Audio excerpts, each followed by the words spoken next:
Hello friends, আবার নিয়ে চলে এলাম তোমাদের সামনে table fan high speed coil নিয়ে। বিস্তারিত আলোচনা হবে আর ছোট্ট একটা ভিডিওর মাধ্যম দিয়ে যে এই টেবিল ফ্যান, এই ওরিয়েন্ট মডেল, এটা আমরা কি ডেটা দিচ্ছি বা কোন কোন ফর্মা আমরা কয়েল করছি, সম্পূর্ণ এই ভিডিওর মাধ্যমে, ছোট্ট একটা ভিডিওর মাধ্যমে দেখাবো। এই যে রানিং কয়েলগুলো আমরা করেছি, এখানে এই ফর্মাটা ব্যবহার করেছি। আর যেগুলো স্টার্টিং কয়েল করব, এই যে স্টার্টিং কয়েলের জন্য এই রেডিমেড ডাইসটা দিয়ে আমরা এখানে স্টার্টিং কয়েলটার জন্য। এবার এই ডাইসটা কেন করলাম, এই যে ওরিয়েন্টে এত চওড়া পার্টটি, এই ডাইসটা করলে কিন্তু কয়েলটা অনেক ছোট হয়ে যাবে, তাহলে কিন্তু রোটারটা আমাদের এর মধ্যে ঢুকবে না। সেই জন্য করে আমরা এই ডাইসটা ব্যবহার করেছি। আর এইরকম ধরনের যদি ডাইস থাকে তোমাদের, তাহলে এরকম তার নিয়ে এই যে মাপটা বের করতে হবে। আর যদি তোমাদের এরকম ডাইস থাকে, তাহলে কি করবে, এই যে রিলার কাগজ পাতলা করে কেটে এই সাইড দিয়ে 2-3 রাউন্ড করে মেরে নেবে, যতটা পরিমাপ তোমাদের গ্যাপ বড় লাগবে। চলো, ডাইসের ব্যাপারটা বুঝিয়ে দিলাম, এবারে তোমাদের ডেটাটার ব্যাপারটা বুঝিয়ে দিই।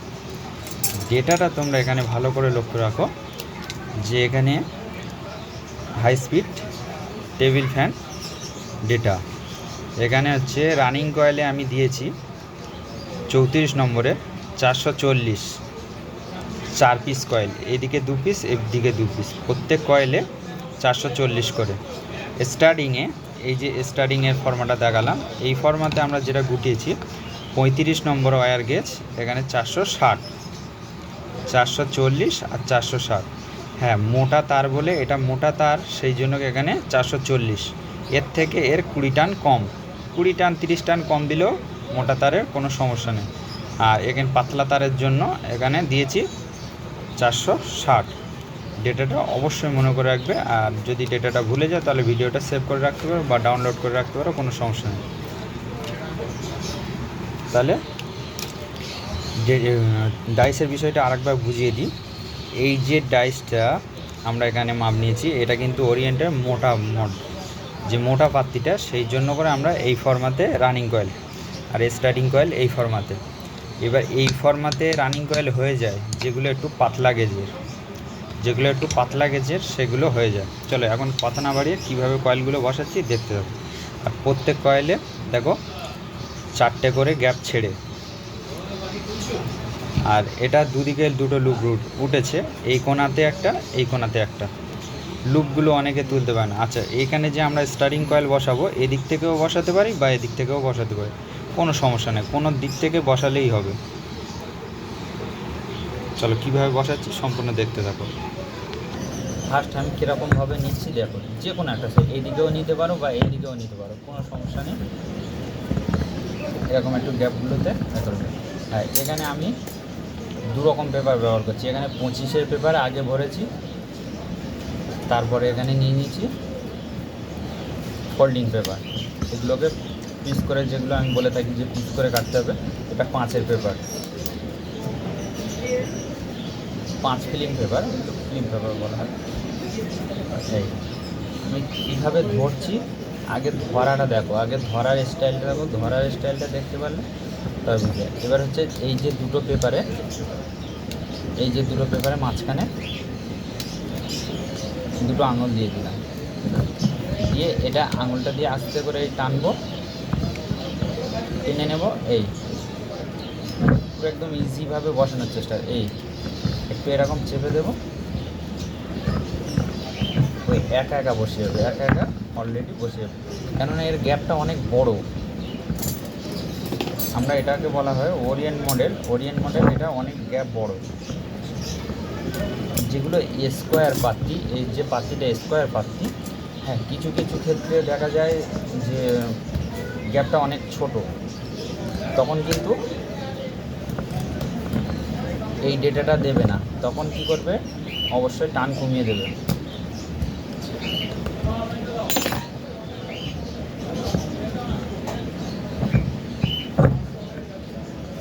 এবার আমরা কী করবো, পরস্পর কয়েল বসিয়ে যাব, কেননা যখন দেখবো 6 লুপ হবে বা 5 লুপ হবে, তখনই আমরা কী করব, এই যে দ্বিতীয় কয়েলটা বসাতে যাব, আর ফার্স্ট কয়েল থেকে দ্বিতীয় কয়েলে এই যে জয়েন্টটা যাচ্ছে, এই ধরো এইটা যাচ্ছে, এটাকে বলা হয় ডাইরেকশান। ডাইরেকশানটা তখন এরকম ছেড়ে রেখে দেবো, যেগুলো 5 লুপ হবে কিংবা 6 লুপ হবে। তো এখানে আমাদের 3 লুপ হবে, সেই জন্য করে ছাড়ার দরকার নেই।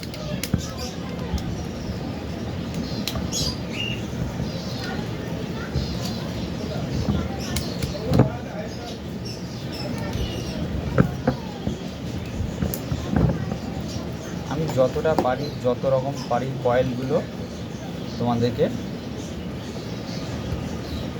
ভিডিও আনার চেষ্টা করি, যে তোমরা আগে ডেটাগুলো শিখে নাও। আর আমি সময় পেলে কিভাবে রিপেয়ার করতে হয়, ফ্যানগুলো কানেকশান কিভাবে বুঝতে পারবে, সিরিজ লাইন ধরা শিখিয়ে দেবো। খুব তাড়াতাড়ি আমি সিরিজ লাইনের একটা ভিডিও নিয়ে আসবো, যে সিরিজ লাইন দিয়ে কী করে ক্যাপাসিটার লাইনটা বের করা যায়।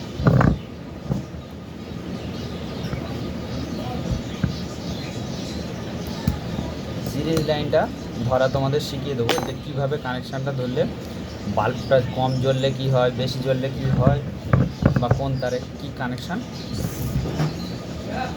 সব সিরিজ লাইন দিয়ে বোঝা যায়। সেটা আমি খুবই তাড়াতাড়ি ওরকম একটা ভিডিও নিয়ে আসবো। তার জন্য চ্যানেলটা সাবস্ক্রাইব করে পাশে থাকা বেল আইকনটি অবশ্যই বাজিয়ে দেবেন। আর যদি ভিডিও দেখে যদি উপকার এসে থাকে তাহলে একটা লাইক করবেন।